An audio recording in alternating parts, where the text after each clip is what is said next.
Hello, everyone. This is Jawan Buford with NextOppSocial. So excited today to introduce you to an incredible guest. Of course, I would be remiss if I didn't recognize the incomparable Ms. Nina Payne, my fellow co-host today.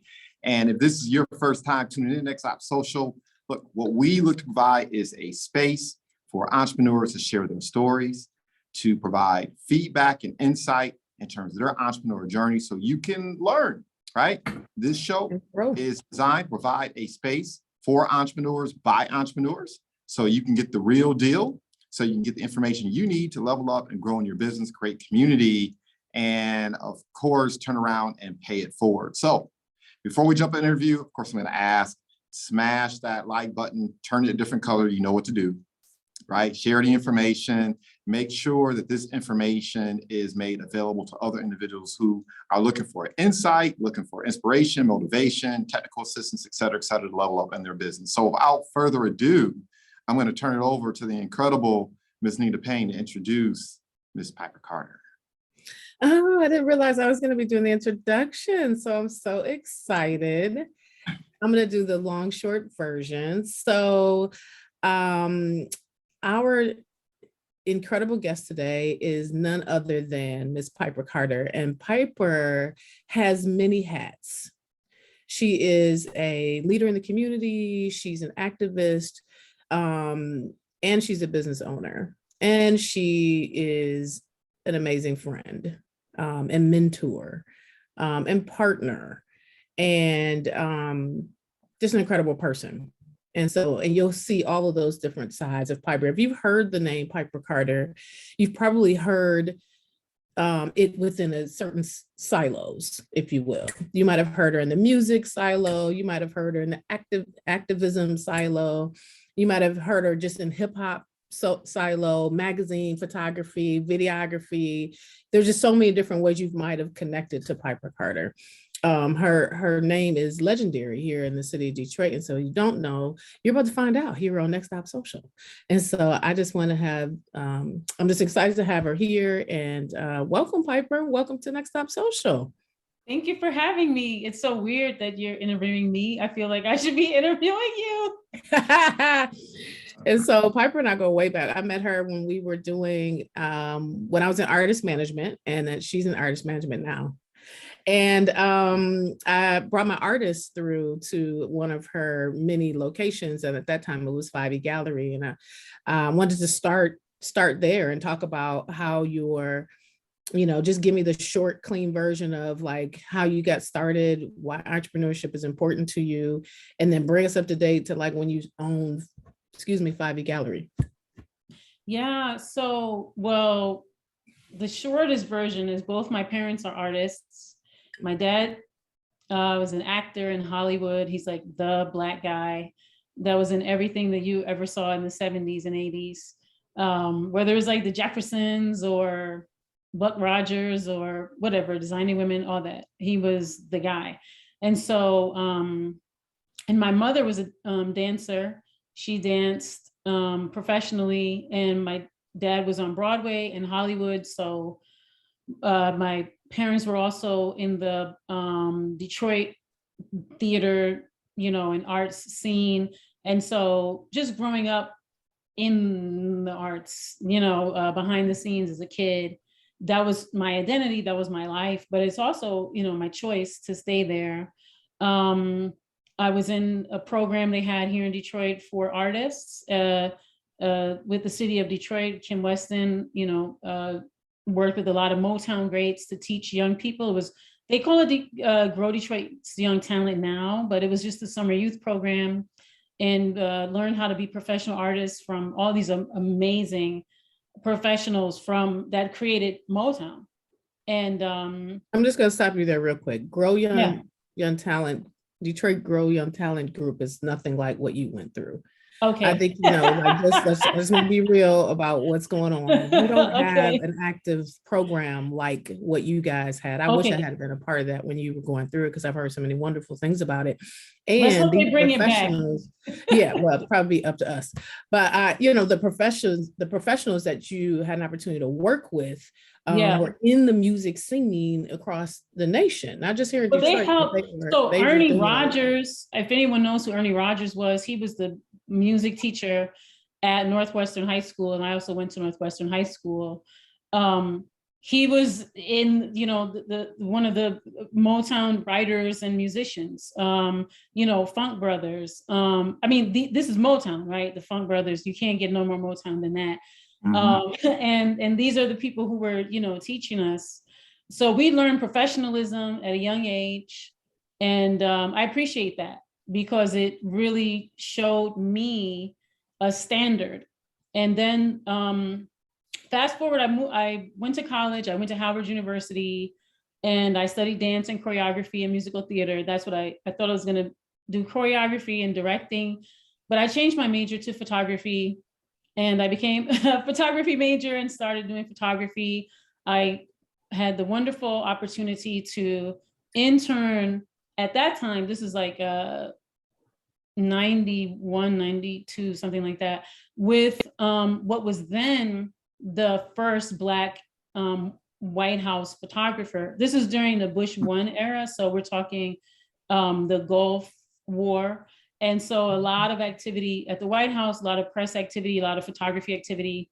And that's how I learned I don't want to do journalism. That was pretty scary and aggressive. Very aggressive. And I realized, like, I don't want to be getting beat up to take a picture. I'm more of an artiste. And so I moved to New York City and started interning there and started taking classes, enrolled myself in classes and was interning, and ended up getting an internship with Stephen Klein, who still is and has been for the last 30 years, one of the top fashion photographers in the world. And moved up the ranks from being an intern to being his actually his second assistant. Usually I have 5. And so learned everything about lighting, travel, booking, working with celebrities, like everything that you need to know to be in the high-end professional fashion photography business.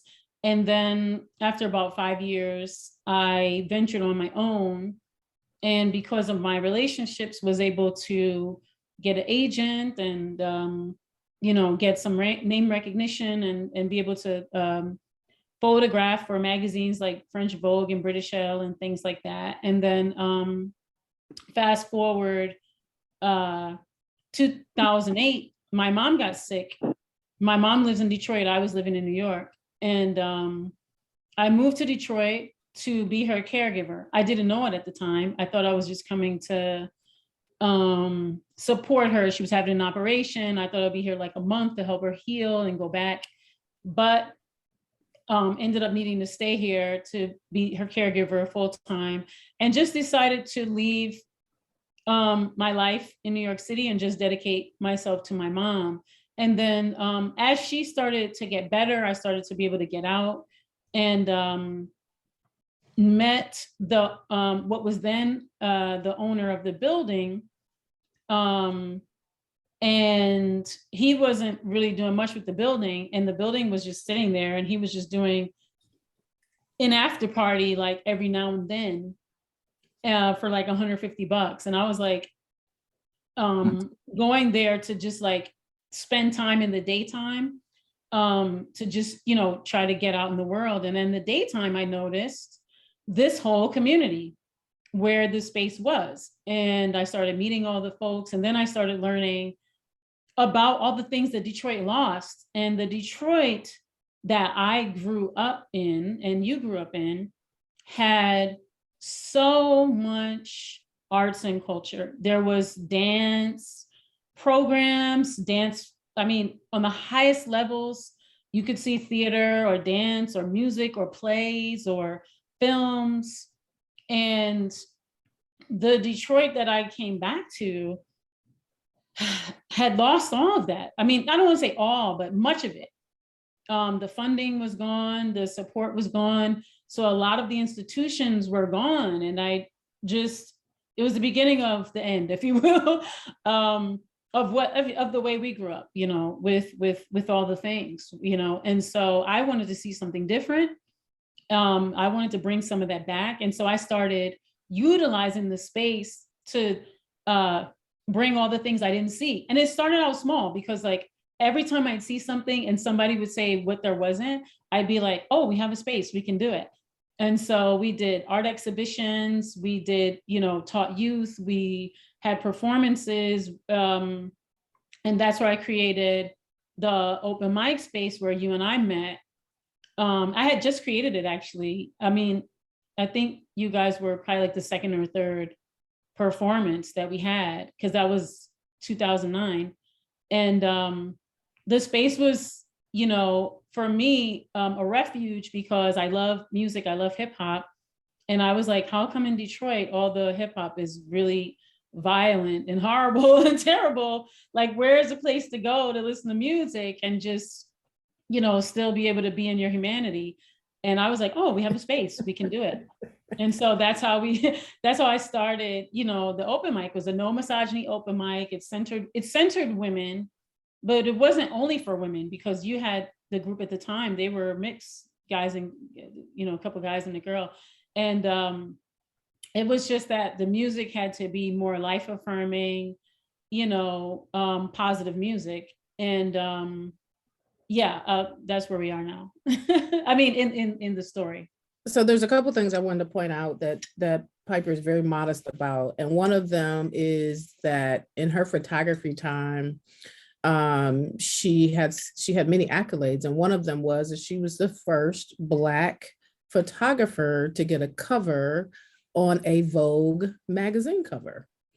And so if you look at the history of what Vogue has done over the years, it's still very much, not about diversity. So to do that in the time frame that it was, I think that's, hugely remarkable. And I'm going to shout that from the rooftops as long as I can, because Piper she never says that statement, by the way. And so out of many accolades, so you can just get an idea based on what you're saying, Piper, how you've mixed, your commitment to the community and your,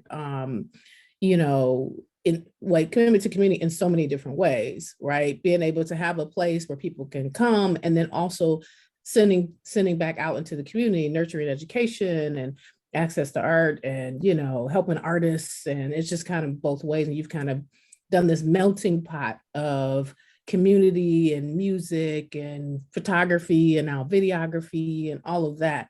And so talk about that next step. Like, so you had this space and all these people started coming to you, and you saw this need and that you were fulfilling. And then what happens? Well, long story short, we were violently gentrified out of our space. And so all the life savings that I invested into getting the building from being condemned to being up to code, I won't say I lost it. I'll say the creator allowed me to invest it in learning how to navigate all these systems. And so very politically correct answers. Yeah. And so, I will say this about that. It was very painful. Honestly, you watched me go through all of that. I had to go through I'm still actually going through a healing period about it.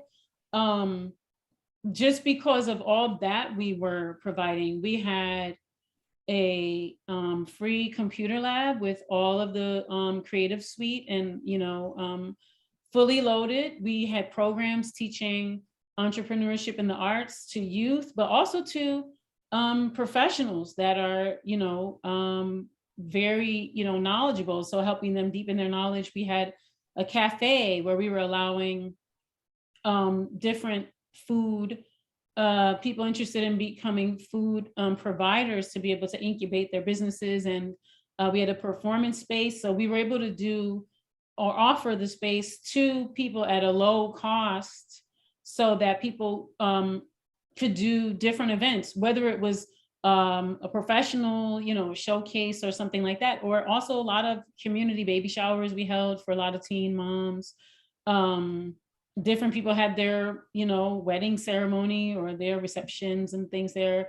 And unfortunately, in our communities, a lot of deaths happen frequently. And so we were able to offer families the space for free, to have memorials and things for their loved ones, so they didn't have to carry that financial burden.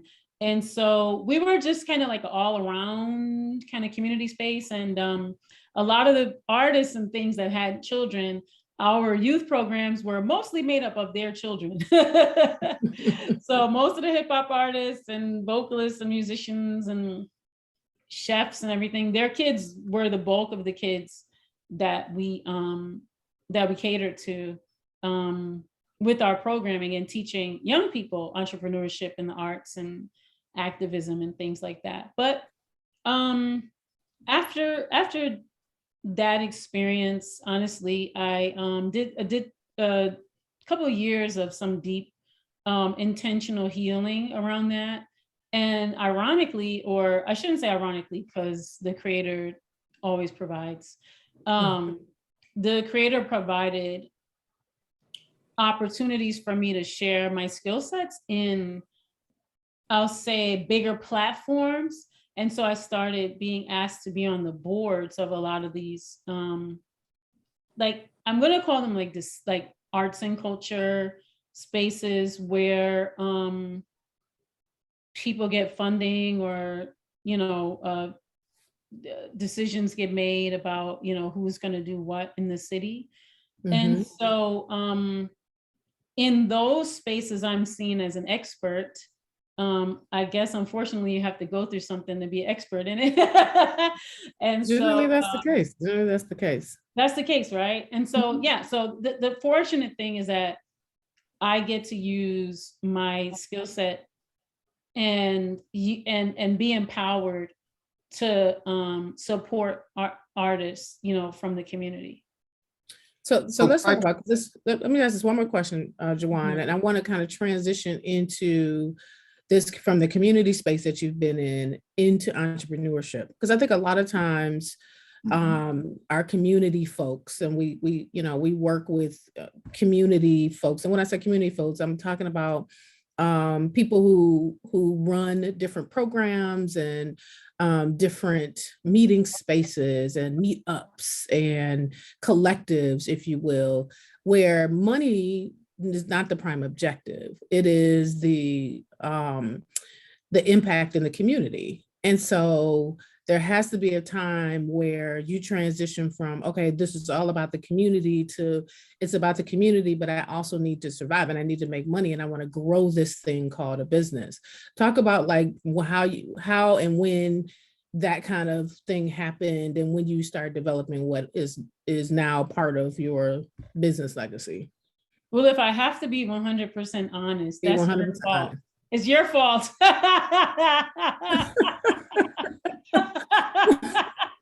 No, but just in full transparency. Yeah, so the entire time that I had been doing much of the work, I had no money.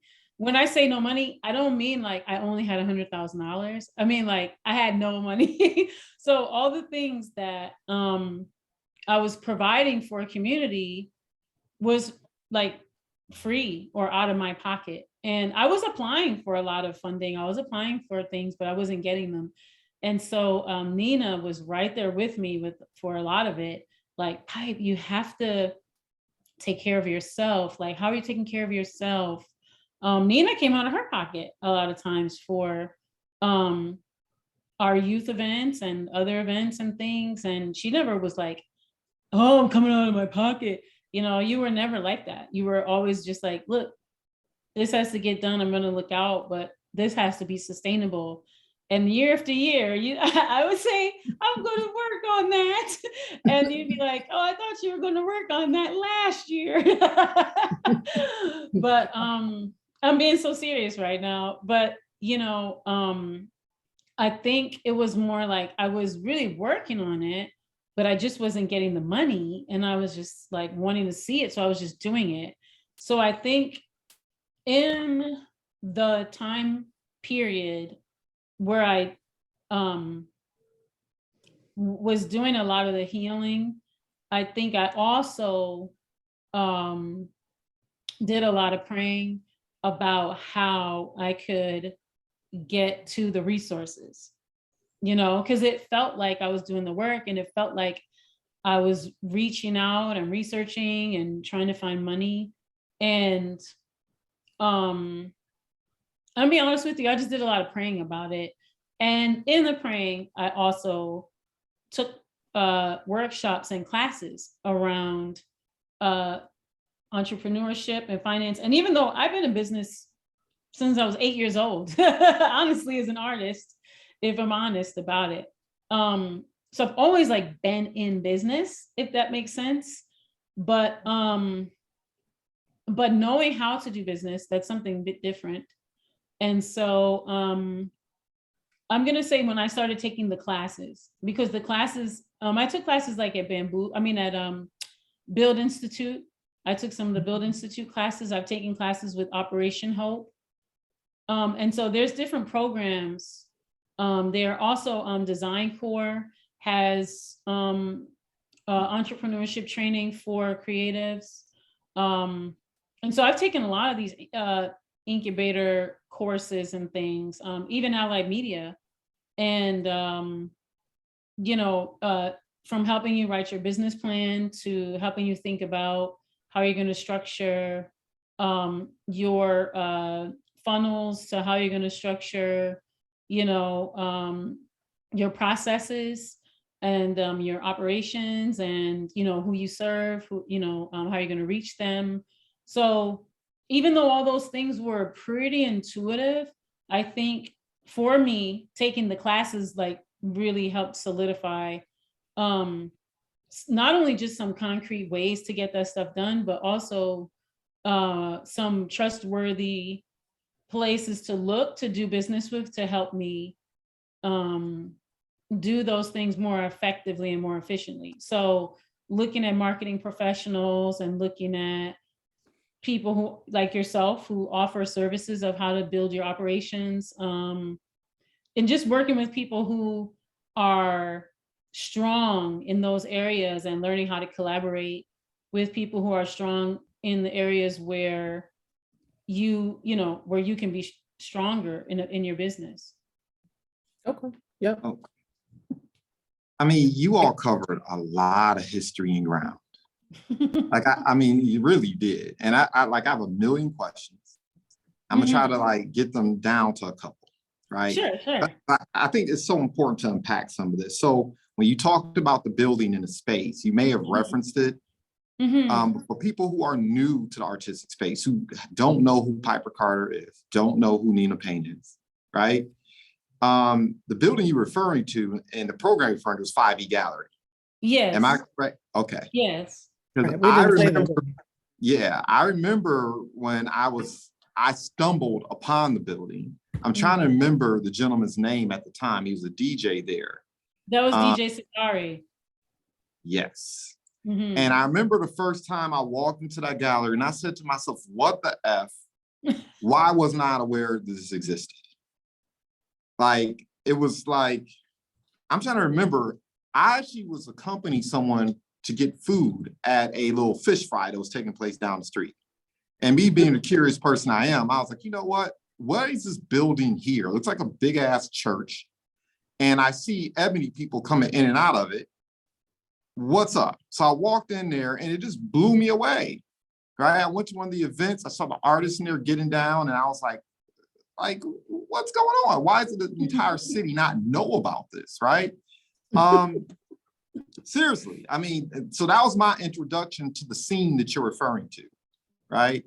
And, me, of course, being an entrepreneur, I remember talking to Sakari a lot. I was like, man, we got to monetize this. Because, if we don't monetize this, it's not going to be here, right? You don't own the building, right? Technically, we were purchasing it under land contract. Ah, okay. Yeah, technically we were purchasing under land contract. And what happened, I don't know who your audience is, but let's just say the best way I can put it, so that people don't get too much fallout, is that there are entities within certain communities who don't like to see people who don't look like them owning anything in their community. And so those communities have resources and they put them together and they create things like a private police task force to harass you 6 times at gunpoint and to harass your guests and take their names and their license plate numbers and threaten them and go to court and lie and set you up and things like that. And put false messages on Facebook and things like that. And so those are the types of things that happened. And what's terrible is the narrative that they put out was that we couldn't pay for the building. But I put out about $500,000 in between purchasing the building, paying for repairs, paying for the people to do repairs, paying for inspections, and the inspection game, I'm going to call it, in Detroit is a hustle. And really what they do, they tell you, okay, you've got to get these 10 things done. And you go pay and get those 10 things done. And then they come back and tell you, oh, but you didn't do these 20 things. And it's like, yeah, but why didn't you tell me the 20 things when you told me the 10? And then so every time they come, they're always going to tell you something's wrong. But what I learned is you have to, what is it called? Grease their palm. If you don't do that, and you're supposed to know that that's what you're supposed to do. And if you don't know that, they're just going to keep finding you. And until you just can't pay any more fines. And so, a lot of it is like who you know and things like that. And so there's a lot of interesting chess games that go on with owning a space and a commercial space, and especially being melanated and trying to own the space. And there's a huge movement in Detroit that's being pushed where they don't want melanated people to own a space. Like they want to own the space, but they want you to come in and do some pop-ups and incubate the space and I think they use the word activation. So they want you to activate a space because they really it's really about development. And so, that's a whole nother podcast. But it is. Now, podcast, everybody. But that's pretty much what happened. That I'll say things in that realm are what happened. So activate, in other words, make their space profitable so they can, and if they don't want, and it's easy for them, because if I own a property, I'm gonna just say like the properties on Woodward over by the boulevard. There's like, I don't know, a strip of properties with like, 10 businesses on one side and 10 on the other. So if I've got a restaurant and a nail salon and a this and a that, if I decide for whatever reason, well, I want a dentist to go in here, and you've built your whole business around your, taco business, then you got to go find another place to do your taco business. Because I don't believe in tacos anymore. I'm doing dentistry now. And so that for me is why it's important to like own a building, because then the things that you actually want to do, you could do them in that building. And then you don't have to fear that, what if, they decide like not to have, they don't want to have my business anymore, or they don't want me here anymore. That's a thought. Now, it's an actual thing, or they just keep going up on the rent until you can pay it. There's another important historical piece that we kind of skipped over here too as well. I remember the Cafe Mahogany days. The Cafe Mahogany days are what inspired me. I was always reading poetry. I was always been a little bit of a nerd, enjoyed Afro-American literature, Harlem Renaissance literature, et cetera, et cetera. But when I learned about Cafe Mahogany, I was like, this is the ish. Like, this needs to go on forever. And then I went away and attended college. And then I came back after attending college and it was gone. Mhm. And I was like, what the, once again, what the F is going on here? And I remember like it was yesterday, I showed up at a poetry spot and I was pissed. Like I didn't like what I was seeing. And I basically read a poem to the effect that the cultural scene here in Detroit is dead. And a lot of people did not like it, of course, because, I'm in a poetry set talking to poets and activists like, don't you realize like it's dead? Like some, it doesn't have the guts that it had. And for me, I'm curious to hear from you, what happened? What do you think really happened? How in the world did I leave, go to college, Well, that's exist? what happened. That's what happened.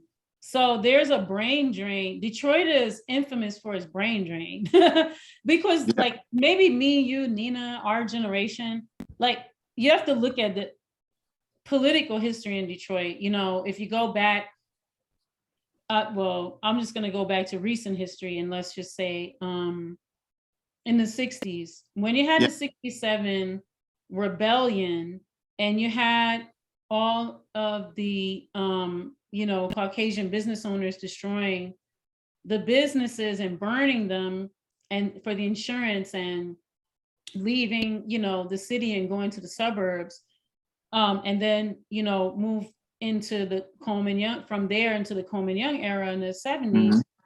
There was animosity, right, against maybe it was Coleman Young, but animosity against there being Black leadership.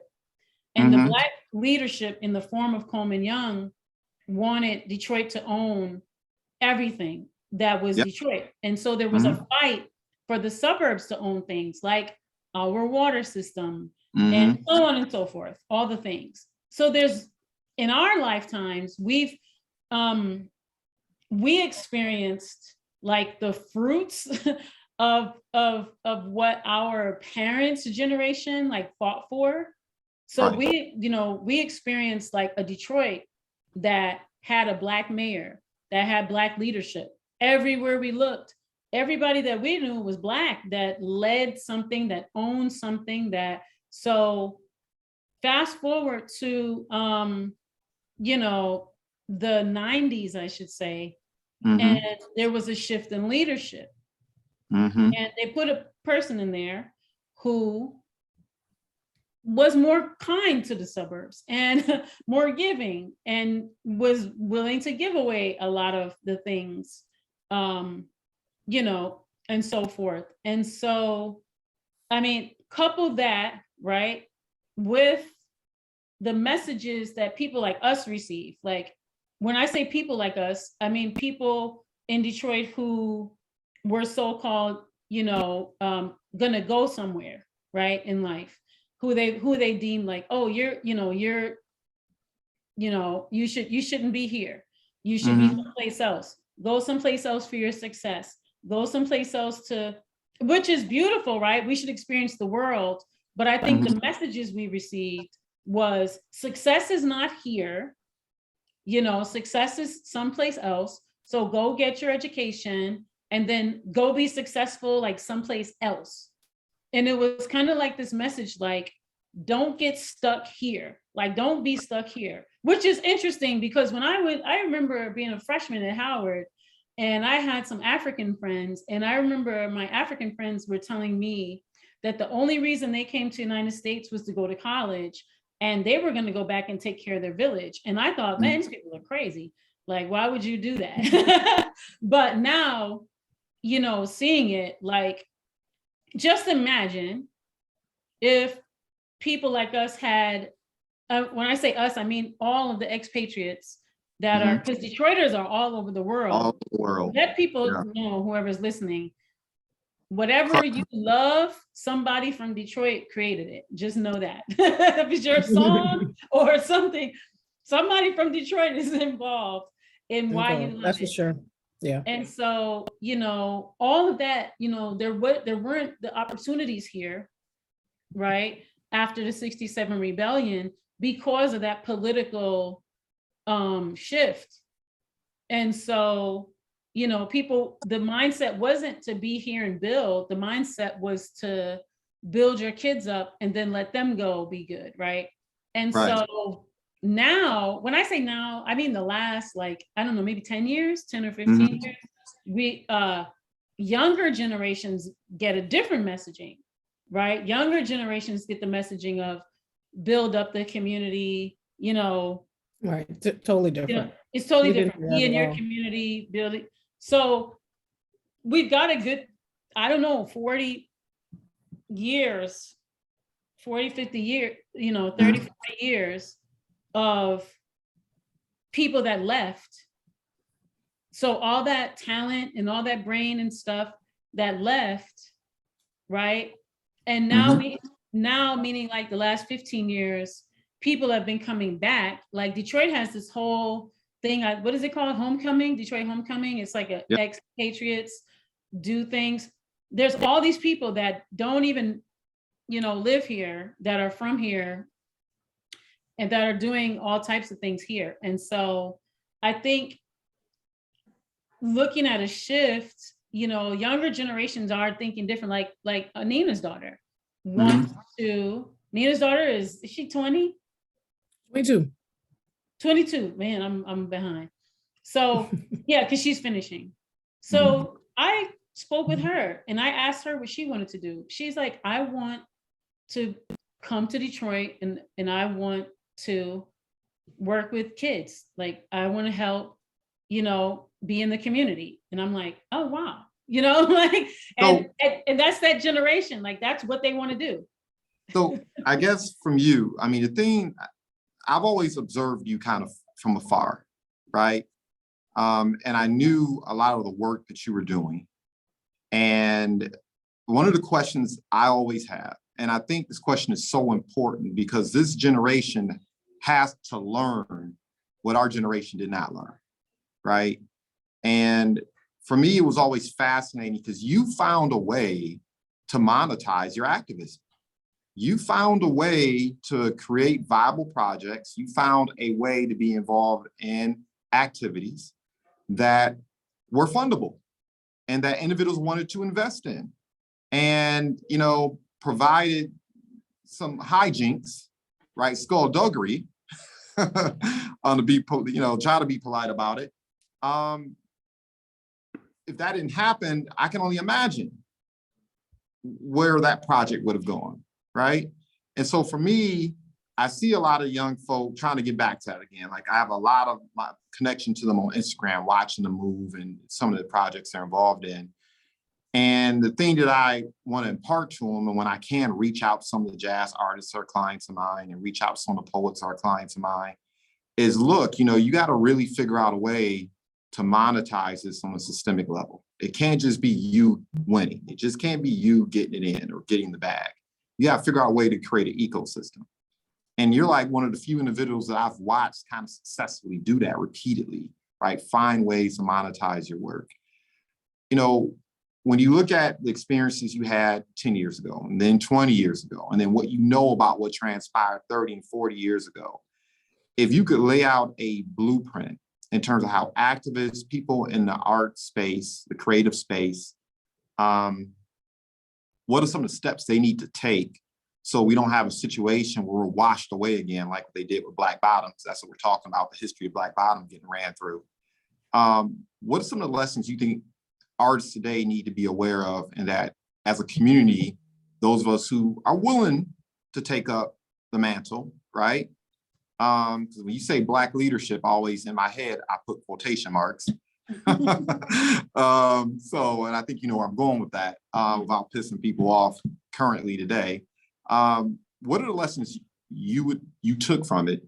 What lessons do you want to impart to the artistic community about, look, you got to be financially viable. You got to have some equity, some ownership in what you're doing. What are some of the things you would share? So I have a few thoughts. I'm going to compartmentalize them. So one, there are different ways in which people can fund their work. So one way is through grant funding. Now, I'm going to just name that I have a bias and I'm against loans. And reason I'm against loans when you do creative work is because creative work is not like being a nurse or an electrician or anything like that, where your work is consistent. When you're an artist, you might have 1 month where you make $150,000. And you might not be seeing a check for 6 months. Or you might not have a gig for 6 months, right? You might be out there still working to get gigs for 6 months. So when you become an artist, one thing, you must be disciplined to save your money. You cannot live the life of a person that has a quote unquote like regular job where they get a check like every week. You got to be strategic about your money. And being strategic means not thinking of it like make money, spend money, make money, spend money. You also have to think about what your expenses are, what your expenses need to be, because as an artist, there's other expenses that you're going to have that other people don't, have. And you also have to make, Can we just press pause on that phone? I really want you to touch this. The expenses that artists have that others don't have? Yeah, because people really need to hear this. They don't, because a lot of artists I speak to, they don't understand this. Like there are certain professionals you have to have around you. There's a certain way you have, Like, well, it's an investment. I mean, number one, you have to invest in your craft.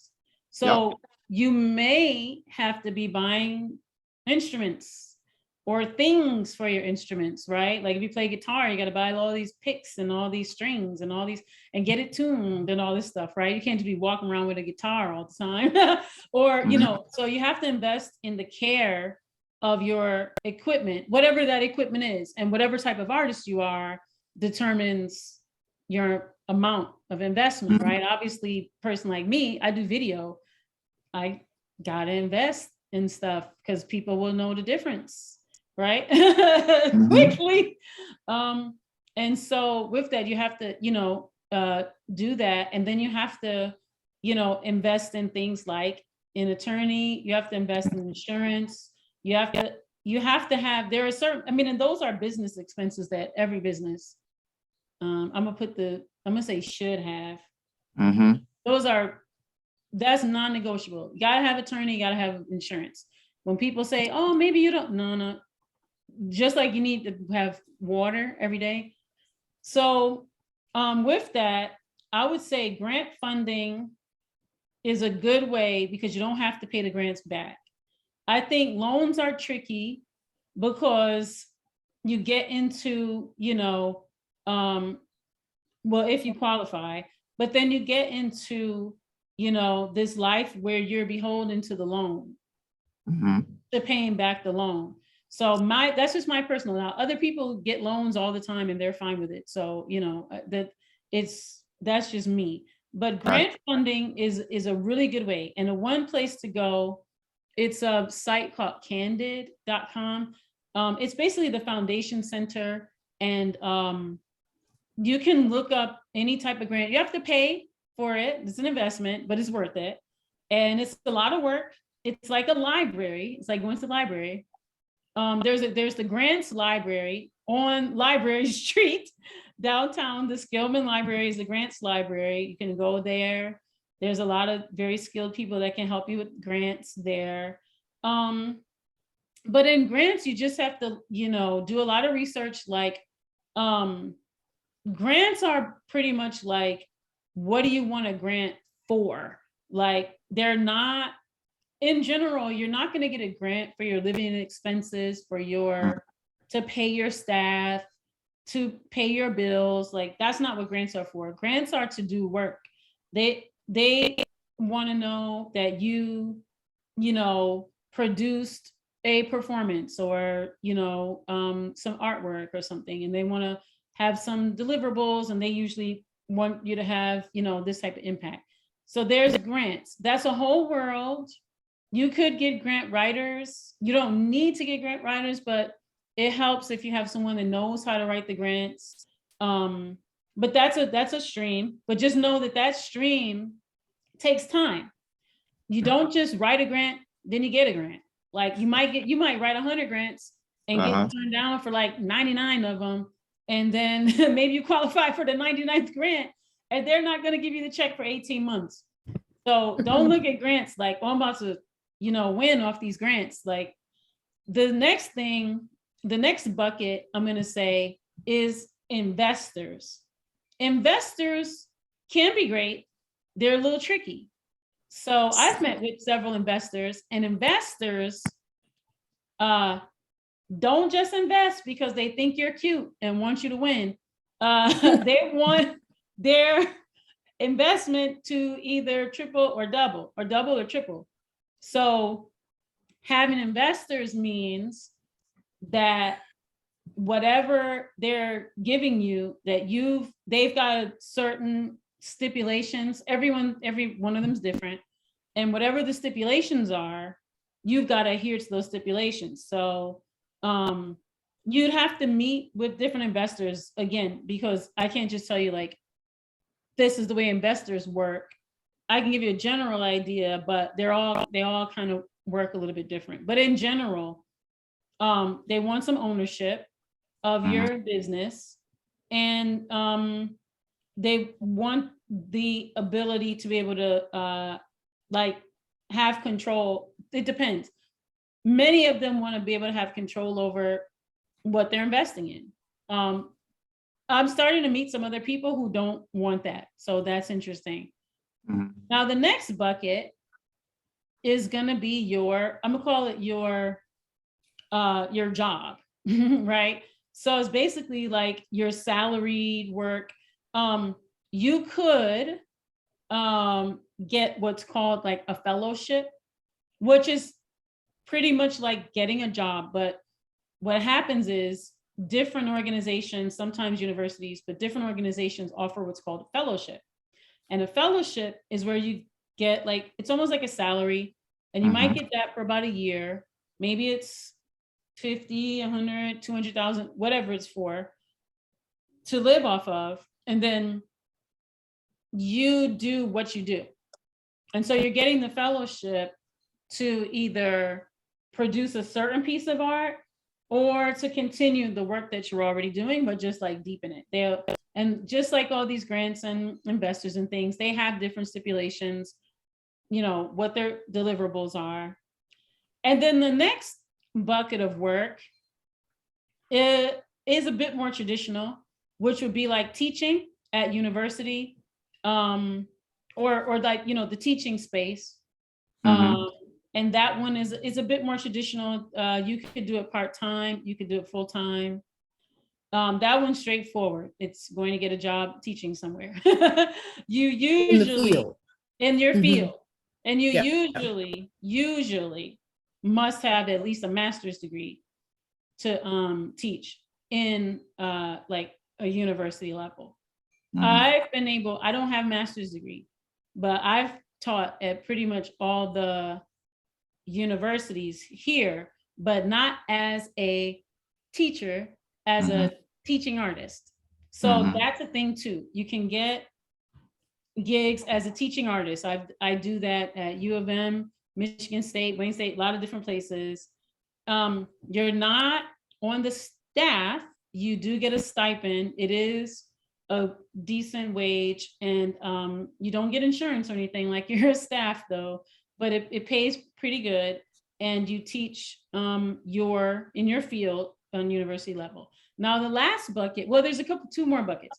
The next bucket I'm gonna call it's like your fee, right? So that's your job. It's like your fee, whatever your fee is for your services, right? So that's a quick pro quo.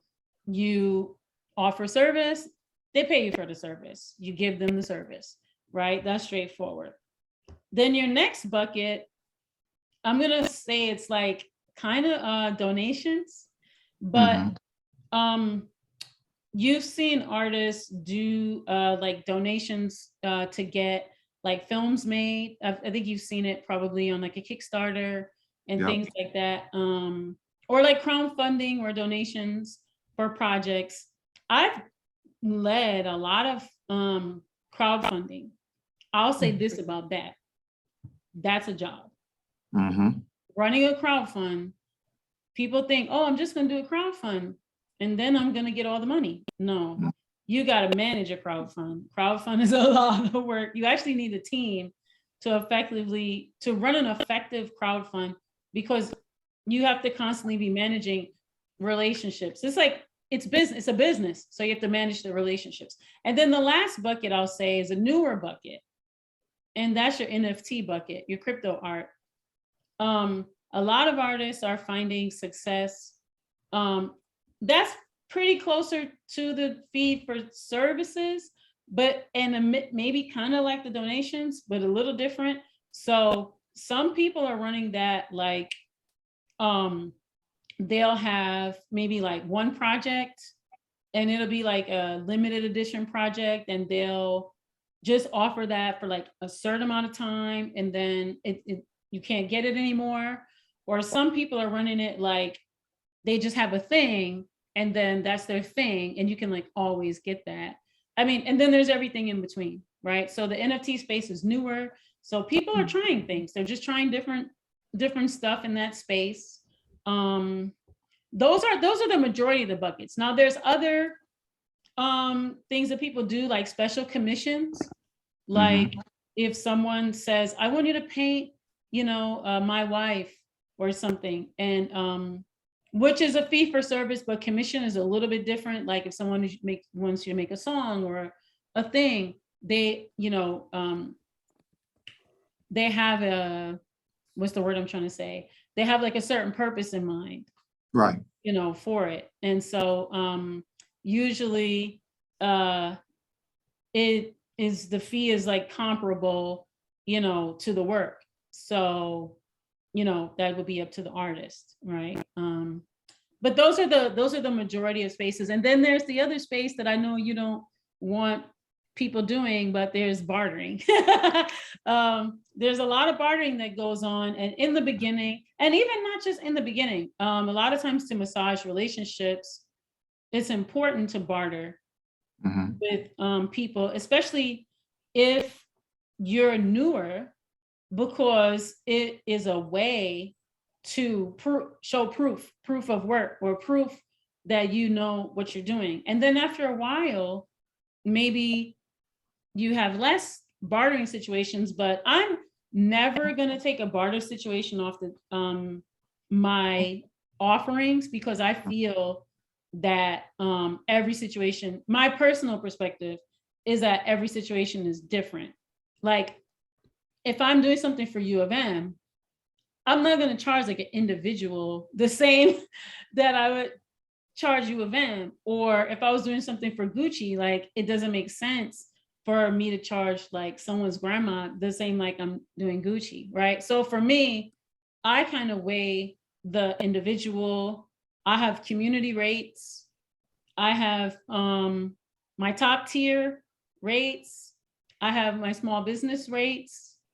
And I have my micro business rates. And then I have my individual rates for people I know that are like solopreneurs and things. Like it doesn't make sense for me to be like, oh, do you know who I am?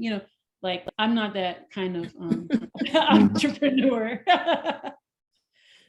Wow. So I don't know if I covered No, you covered quite a bit. Like I said, I mean, there's a million questions I want to ask, but unfortunately we don't have 4 hours to sit together. Because I mean, you guys have coffee and tea and discuss. Yeah.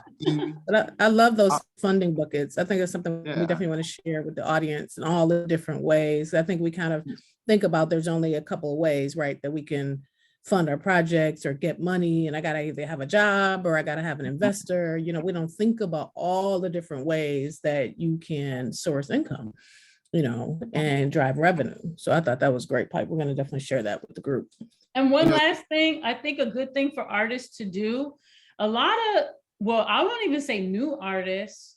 I'll say like even just entrepreneurs, but I noticed that a lot of people, relationship is everything. And it's not just, let me say this, managing a relationship is everything. It's not just that you know someone, like knowing someone is different than managing that relationship. And so, like for myself, I could say I've been turned down for all these different grants and things like that.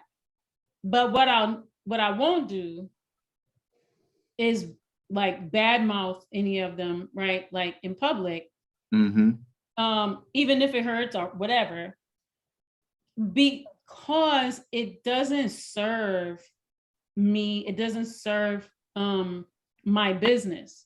And so I think just one last thing before I leave is managing a relationship in business, I want to say is another revenue stream, although maybe that's not necessarily what I mean, but I hope people understand what I'm saying. It's social like capital. It's your social capital. You got to like honestly in business, I'll say this, you're gonna be told no way more then you're going to be told yes. And even I worked for the top photographer in the world, and that guy was saying no to all types of jobs, but there were people that he wanted to work with that he was not. I mean, he at this point now I've seen him work with them, but I remember when he wanted to be with some top galleries and some top clients and things and was struggling about that. And this guy was the top guy in the world. And so a lot of times in business, it's not about personal, like sometimes it's not that people don't want to work with you or don't respect you or don't think that you're great. They might have an obligation through another contract to like work with someone else. Like you never know. So maintaining that relationship is good. And I've experienced people telling me, well, I really wanted to hire you, but I couldn't because of blah, blah, blah, but now I can. And so the management of a relationship, that's another revenue stream, I think, or maybe, I don't know if that's a right word or not. I think that's a perfect word. It's perfect.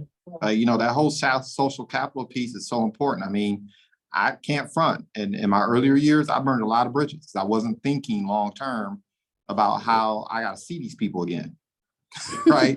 We're going to see each other again. And I've had people, quite frankly, burn me, not thinking, okay, I'm gonna have to cross paths with this guy again. And now it's the rabbit holding the gun, so to speak, right? I don't know, Piper. Like, you can always. I won't say you can always fix a relationship, but you can always reach out to try to fix a relationship because all relationships are not broken. Finally, some are irreparable. But I've also learned where I've messed up in situations and I have humbled myself and I have gone back to apologize and ask if I could redeem myself. And that has happened. So I definitely want to say that to people. Like if people feel like, oh man, I messed up a relationship in business, like maybe don't go back right away. Like give it a little bit of time. The person might not want to see you, depending on how much money you messed up. But think about also repairing relationships because they sometimes can be repaired as well. That's good advice as well. Yeah. So, there's a maxim out there. They say when an old man dies, a library dies with him. And I feel like I'm sitting in front of like a library listening to you. I am 50. And not say you're old, but you get the point. Like you just have a well of wisdom to pull from in so many different directions. We have to bring you back. We have to find ways because I know for myself and a lot of other individuals, we kind of wring our hands like, what the hell's going on here? Why is community the way it is? What's going on? And if you don't have the context, if you don't know how we got here, then you don't have the proper perspective in order to ameliorate and resolve issues, right? You're just frustrated. You end up recreating the wheel, repeating the mistakes, making the errors, getting burned out and frustrated when, quite frankly, someone could have sat at your feet or bought you coffee or lunch and say, hey, talk to me, what's going on? So we got to bring you back. I mean, you're invaluable. I want to give you flowers now. We wait too long to give you flowers. You deserve your flowers now. Thank you so much. Well, I'm just honored to be in this space with both of you. And, you know, Nina Payne is such a powerhouse person. And, you know, even though she's my peer, she's also my mentor. And so Nina has mentored me nursed me, I should say. but Nina has mentored me through much of my life here. And so I think it's important to have someone as well. I didn't mention team. Team is like, I had the wrong team before. And then when I got with Nina, that was the right team, you know, that invested in me and built me up and nurtured me, but also was a really transparent and authentic, you know, partner and friend to say, hey, Piper, that's not the way to do this. And there's different ways to do these things. And I will say that I had a lot of learning to do, and Nina Payne is very pivotal in my learning. She's one of my teachers and one of my mentors in business and in life. And so I think that that's also very key for entrepreneurs. And it's difficult because people always say, get a team. It's like, where do I get a team? But pay attention and listen, because the people who are, I don't want to say like, you know, nagging you, but I want to say like the people who are telling you that, you know, you can do better, like those are the people that are on your team. You know, that's your team member that's telling you like, you can do better. That's your actual team. So don't be offended, you know, but, you know, to look in the mirror, someone says, hey, you know, be willing to be accepting of advice, you know, from people, and be willing to listen to people who may, you know, see something that you can't see, you know. Wow, that is great. That is great, Piper. Thank you for saying that. And we normally would ask like what your piece of advice would be that you want to leave everyone with, and it sounds that's right. it. Because you're right, people do say you got to have a team, and you know, investors are looking at what's your team, and it's easier said than done to find this right team, especially in the creative space, right? Because it's, you know, this, you know, as a business, my business is my baby, but creatively, I birthed this baby. Like it is all me in and out. And so finding someone else on the team that can, you know, help me manage my baby like I would it's not easy. It's not easy to do that, you know. And so, yeah. So thank you so much, Piper, for being a part of this conversation. Joanne, you want to close us out? Yep. So of course, look, we are about promotion. This wasn't just for you to share your story and journey and bless us with these gems. Piper, how can people find you? Folks who want to connect with you, how do they get in contact with you? Yeah, if you want to learn more about me, I redid my website, so it has all my tabs on it for all the things I do. So you could just go to pipercarter.com and learn about all the things I do. And also too, on social media, it's very simple. It's just Piper Carter. I'm on Instagram, I'm on Facebook, I'm on Twitter, probably a bit too much. Yeah, and I'm on YouTube as well. So yeah, so Piper Carter also has a podcast, Piper Carter Podcast. And where could they find your podcast? Go to YouTube, Piper Carter Podcast. I try to keep it easy for everyone. Just Piper Carter on all platforms.